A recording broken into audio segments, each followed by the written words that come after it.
Right, hi. So I've been getting questions recently on how I speak and how to speak better, how I go from thoughts in my brain to actual words that make sense and resonate with people. I found it quite interesting because I've never really done anything in particular to level up my speech, even though in every presentation in school, I always crush it, regardless of what subject it is. So I take a language and communication subject, and last semester I got a distinction, which is like the grade above A. So A is like just A.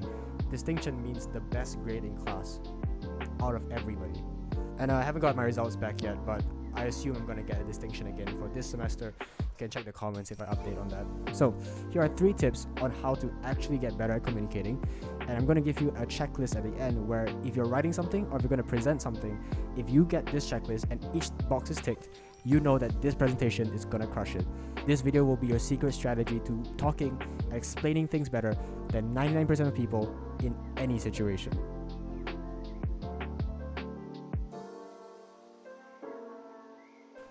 So tip number 1 is stories and analogies. Imagine everyone's brain as a locked door, and communication is the key. For me to put information in my brain into your brain, I have to use this key to open your brain and put it in. If I don't have a good key, I can't get you to understand what I'm thinking.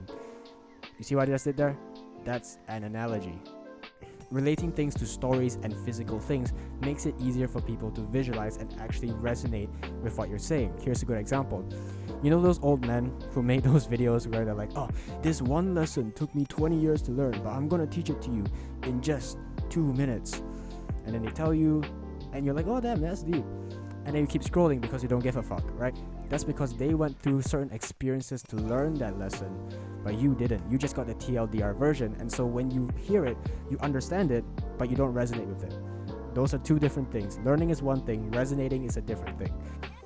Like I had this thought once, for a lot of people, hard work, discipline, commitment are just words in their dictionary. They understand these words, but they haven't internalized them because they haven't done the experiences, they haven't done many disciplined things. And so explaining makes people understand, experience makes people internalize. And we can't make people experience things, we can't fucking like put them through what you went through, but we can with stories. Basically take these abstract concepts and bind them to real physical things that I can visualize. For example, the brain being the lock and communication being the key. Tip number 2, this is actually my favorite one. Assume the person in front of you is 5 years old. Instead of saying do this, break it down into each individual step.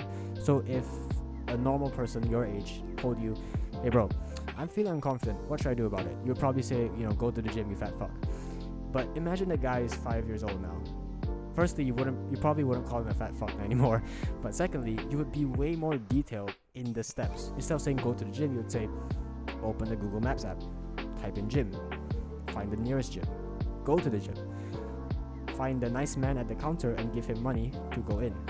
Go into the gym, find this machine, do X, Y, and Z.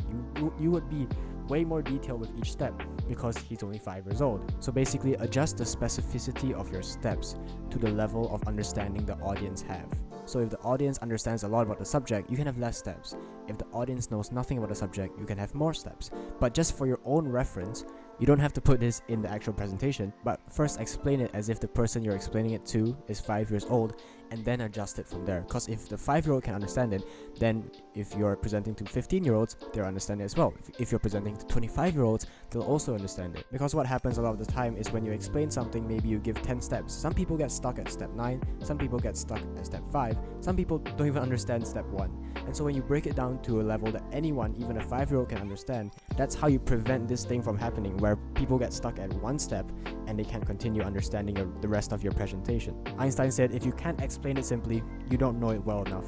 So you need to first educate yourself and then explain it as if the person in front of you is 5 years old. And this especially helps when emotions run high, and this is what I use in arguments. So a lot of the times in arguments, it started because of one thing, but then it ends up being about another thing. So for example, you don't take out the trash, and the actual issue is that you just didn't take out the trash, but maybe your mom gets angry and she links it to you being an irresponsible person. And when she calls you that, you feel attacked, so now you have to defend yourself, and that's how this argument escalates from just a piece of trash not being taken out to you are an irresponsible person, you're horrible, you're a drag on the family. Kill yourself. Instead of saying things like you're so irresponsible, you're always so irresponsible, you are XYZ, you are whatever, the way that I say it is, when you do X, I feel Y. That's it. You're not labeling them with anything. You're not even labeling the action that they did with anything. You're not calling the action bad. You're just saying the action and the subsequent reaction that you had. You just say it with so much honesty and vulnerability that it kind of pierces through the emotions, and they're like, oh yeah, this whole thing was just because of a piece of trash.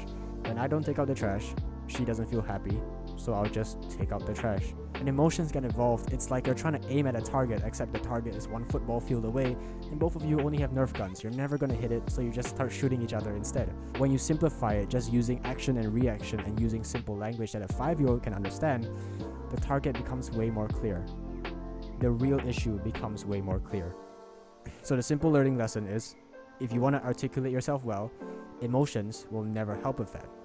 Emotions always cloud your view, and you can't hit a target that you can't see. So simplify it to the point that even a 5-year-old could see the target. If a 5-year-old can hit the target, so can you. So the last tip that I have here is probably the most important one, is practice. A lot of people mess up their words because they're not confident and they're told, just fake it till you make it. But that is not how articulation works. Right, imagine right now you were teleported behind a stage and I was there with you. I handed you the microphone and a piece of paper, and I say, there's 1,000 people outside waiting for you for this big speech. Just read off the paper and you'll be fine.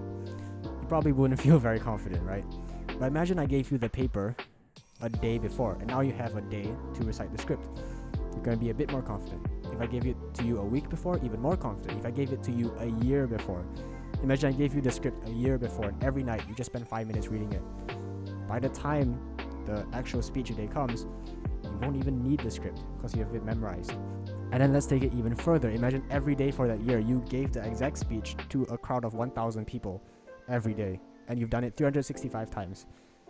What's the 366th? You'll feel like nothing, right?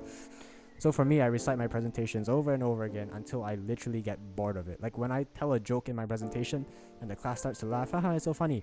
I'm not laughing because I've said that joke so many times it's lost all meaning to me.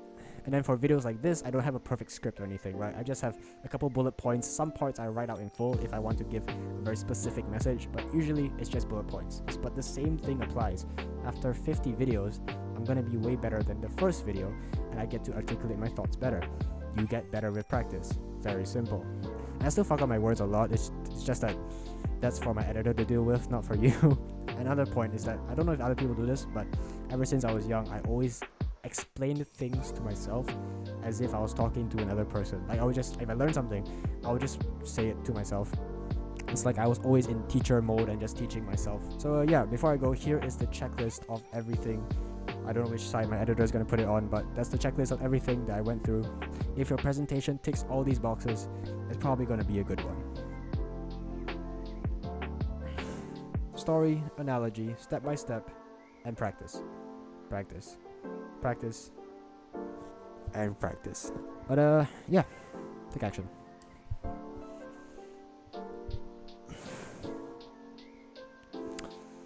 I don't know why the sun was so like yellow today, like